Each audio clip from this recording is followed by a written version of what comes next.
नमस्कार। मैं हूं आपके साथ सुनील बॉबी और आप इस समय देखना शुरू कर चुके हैं खबर बिहार। खबर बिहार में हम खबरें लेते हैं बिहार की, बातें करते हैं बिहार की खबरों के साथ साथ देश दुनिया में क्या कुछ चल रहा है तमाम खबरों से हम आपको कराते हैं अपडेट। बिहार में शिक्षा रोजगार का क्या है हाल और गांव की सरकार को लेकर क्या कर रही है बिहार सरकार, तमाम खबरों से हम आपको कराते हैं अपडेट। बिहार में इन दिनों राजनीतिक सरगर्मी तेज हो गई है। 2 दिनों से रैलियों की दौड़ जारी है। जैसा कि बीते दिन पीएम नरेंद्र मोदी की रैली औरंगाबाद और बेगूसराय में हुआ और करोड़ों की सौगात मिली। तो वहीं बीते दिन 3 मार्च को महागठबंधन की जन विश्वास रैली पटना के गांधी मैदान में हुआ, जिसमें कांग्रेस नेता राहुल गांधी, कांग्रेस के अध्यक्ष मल्लिकार्जुन खड़गे और उत्तर प्रदेश से भी समाजवादी नेता मौजूद हुए। इस अवसर पर कई बड़े नेताओं ने जहां महारैली में शामिल हुए, वहीं लालू प्रसाद भी अपने पुराने अंदाज में दिखे और जोश खरोश के साथ तेजस्वी यादव भी अपनी बातों को रखा है। उन्होंने दावा किया कि सब रिकॉर्ड तोड़ भीड़ हुई है। तो इस पर बिहार के पूर्व डिप्टी सीएम सुशील मोदी ने लालू तेजस्वी पर निशाना साधा। कहा, बीजेपी नेता यानी कि सुशील मोदी ने एक्स पर कहा है कि लालू राबड़ी के शासनकाल को बिहार के लिए काला अध्याय है। यानी कि सीधे लालू राबड़ी पर निशाना साधते हुए उन्होंने कहा कि यह काला अध्याय है। वहीं हम आपको बता दें कि बिहार के नियोजित शिक्षकों के लिए एक बड़ी खबर निकल कर आ रही है कि नियोजित शिक्षकों के लिए एक बड़ा आंदोलन तैयार किया जा रहा है।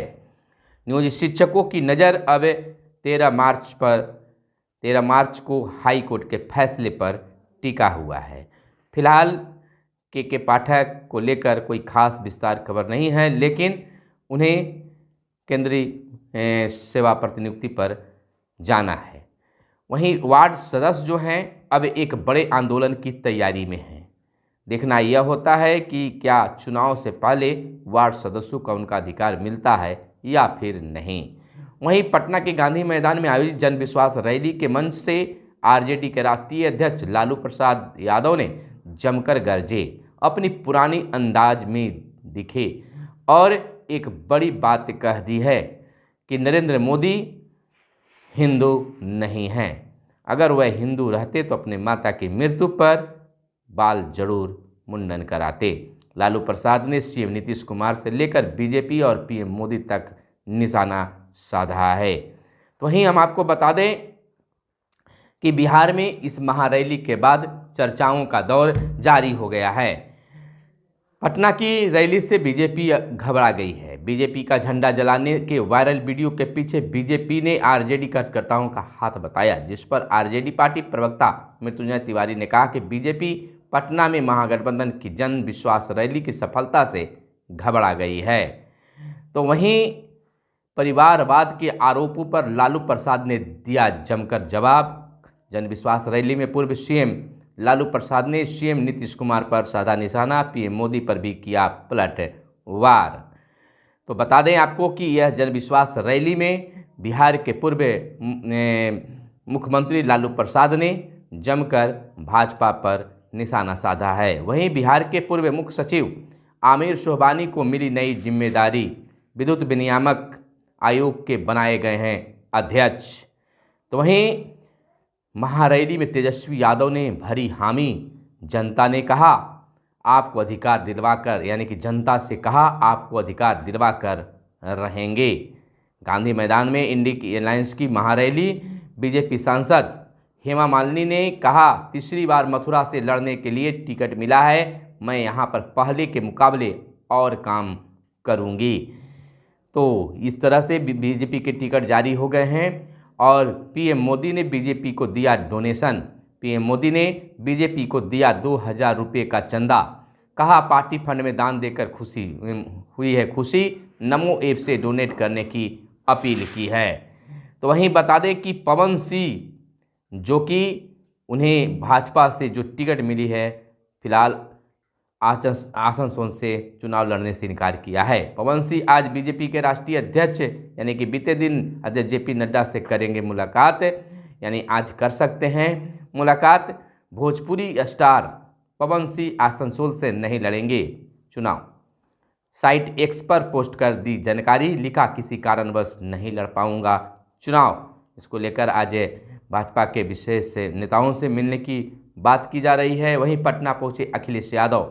उत्तर प्रदेश के पूर्व सीएम अखिलेश यादव भी पटना पहुंचे। अखिलेश यादव ने कहा कि यूपी और बिहार मिलकर 120 सीट पर इस बार इंडी गठबंधन की जीत होगी। वहीं तेजस्वी को मिलेगा जन विश्वास। पटना के गांधी मैदान के महागठबंधन की जन विश्वास रैली नेता प्रतिपक्ष तेजस्वी यादव ने कहा, हम सभी किसी से डरने वाले नहीं, ये विचारधारा की लड़ाई है। तेजस्वी ने जमकर हुंकार भरी है। वहीं राबड़ी आवास के बाहर कृष्ण की भूमिका में तेजस्वी महारैली के लिए पूरे पटना में आरजेडी के बड़े बड़े पोस्टर लगा दिए गए हैं। तो वहीं राबड़ी विश्वास के बाहर कृष्ण की भूमिका में आरजेडी नेता तेजस्वी एक पोस्टर में नजर आ रहे थे, जो कालिका नाग पर सवार दिखे। तो यह पोस्टर भी काफ़ी चर्चा में बना रहा और लोग देख रहे थे। चुनाव के पहले पटना में इंडी अलायंस की यह रैली खास रही। रैली में तेजस्वी यादव और लालू प्रसाद के साथ राहुल गांधी और अलायंस के दूसरे दलों के नेता भी हुए शामिल। जनविश्वास रैली में तेजस्वी यादव ने 17 महीने बनाम 17 की बात करते हुए एनडीए पर साधा निशाना। तो लगातार एक दूसरे पर पलटवार की राजनीति जारी है। वहीं राहुल गांधी ने कहा कि नफरत के बाजार में मोहब्बत की दुकान खोलते हैं हम। कांग्रेस नेता राहुल गांधी ने रैली में केंद्र सरकार पर निशाना साधते हुए कहा कि देश में नफरत का माहौल बनाया जा रहा है, लेकिन इंडी अलायंस के लोग नफरत के बाजार में मोहब्बत की दुकान खोल रहे हैं। तो वहीं महज 5 दिनों के अंदर दूसरी बार बिहार आने वाले हैं प्रधानमंत्री नरेंद्र मोदी। 6 मार्च को बिहार के बेतिया में होना है पीएम का कार्यक्रम। बिहार के लिए 20,000 करोड़ से ज़्यादा की योजनाओं का शिलान्यास और उद्घाटन करेंगे प्रधानमंत्री। रेलवे की कई परियोजनाओं का भी होगा शुभारंभ। तो वहीं हम आपको बता दें, लक्ष्य रखा गया है कि बिहार में रोज 4,36,000 आयुष्मान कार्ड बनेंगे। 5 साल में 98 लाख कार्ड ही बन सके हैं। 5 लाख तक का निःशुल्क इलाज होगा। विशेष अभियान के पहले दिन 10 लाख कार्ड बनाए गए हैं।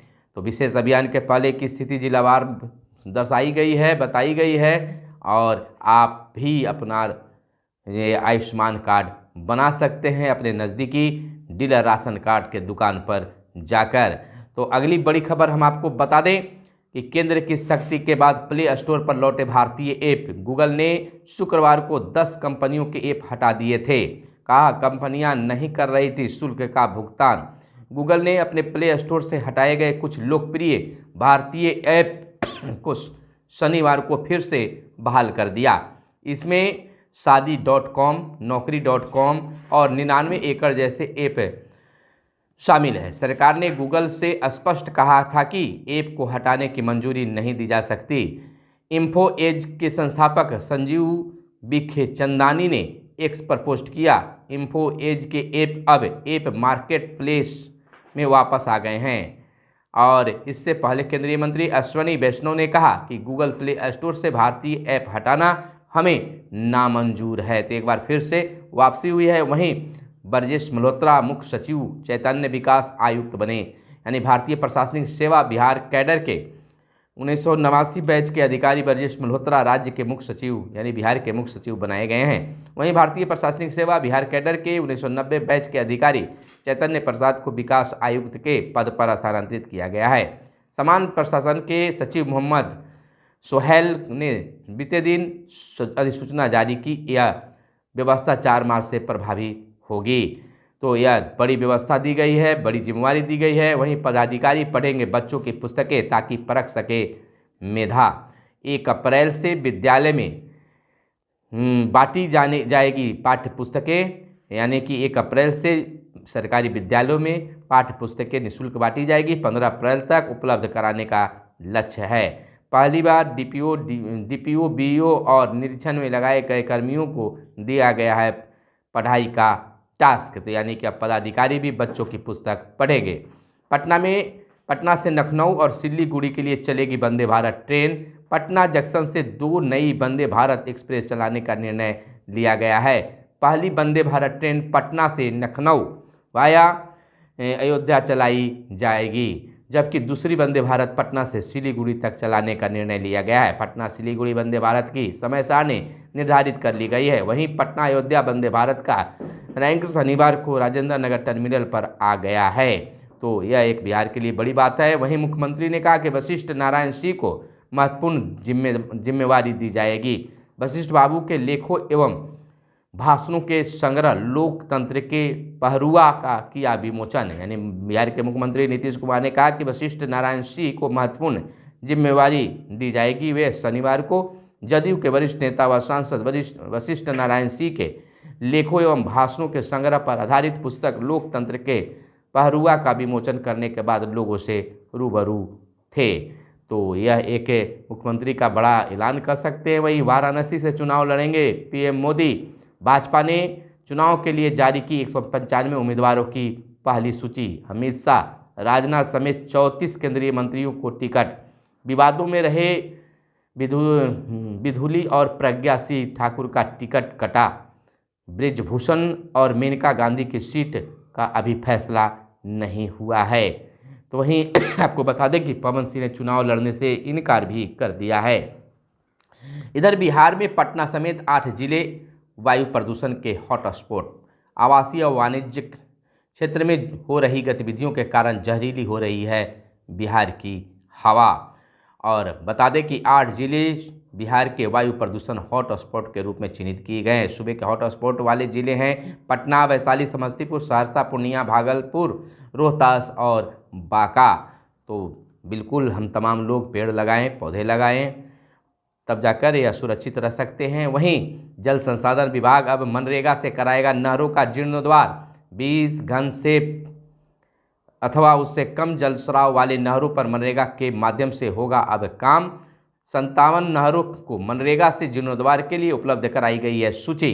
7 प्रमंडलों की लघु व उप लघु नहरों के अभियंता करेंगे इसकी जांच। तो वहीं अगली बड़ी खबर हम आपको बता दें, जेपी विश्वविद्यालय से स्नातक परीक्षा के प्रश्न पत्र वायरल, जांच के आदेश। कुलपति बोले जांच के बाद पता चलेगा कहां हुई चूक। तो वायरल प्रश्न को की नहीं कर रहे हैं हम लोग पुष्टि कि क्या कुछ सही और क्या कुछ गलत है, तो इसकी हम पुष्टि भी नहीं करते हैं। उधर ऑरेंज पे ग्रामीण इलाके में खोलेगा स्मार्ट काउंटर। बिजली कंपनी ने नॉर्थ बिहार में रिचार्ज के लिए किया चयन। तो अब बिहार में नई स्मार्ट मीटर को लेकर यह नई पहल की गई है। तो वहीं नीट जेई की तैयारी करने वाले विद्यार्थियों को मिलेगी अब छात्रवृत्ति। बिहार विद्यालय परीक्षा समिति की देखरेख में होगी मेडिकल इंजीनियरिंग की तैयारी। तो वहीं 1000 रुपये मिलेंगे हर महीने चयनित विद्यार्थियों को। 10 मार्च तक इच्छुक अभ्यर्थी कर सकते हैं आवेदन। सीबीएसई आईसीएसई से 10वीं पास छात्र छात्राएँ भी निःशुल्क कोचिंग कर सकेंगे। प्रत्येक प्रमंडल में छात्र और छात्राओं के लिए 100 सीटें रखी गई हैं। तो वहीं बता दें कि किसानों को बिजली का कनेक्शन मुफ्त मिलेगी। राज्य के 4,80,000 किसान किए गए हैं चिन्हित। 12,268 करोड़ की 5,471 योजनाओं का मुख्यमंत्री ने किया उद्घाटन और शिलान्यास। सुपौल मेडिकल कॉलेज का निर्माण कार्य शुरू। लोहिया मेडिकल कॉलेज में 150 का होगा नामांकन। तो मुख्यमंत्री ने एक बड़ा ऐलान कर दिया है। तो इस तरह से बिहार में लगातार रैलियों का दौर जारी है और सत्ता शासन का वाद विवाद भी जारी है। राजनीतिक सरगर्मी तेज है। तो आज की रैली को देखते हुए क्या पूर्व डिप्टी सीएम और राजद नेता तेजस्वी यादव के इस जन विश्वास महारैली से कद बढ़ेगा? आप जरूर बताइएगा कद बढ़ेगा कि नहीं। तो आप कमेंट करके हमें बताइएगा। तो फिर मिलते हैं अगले वीडियो में, तब तक के लिए दीजिए इजाज़त। धन्यवाद।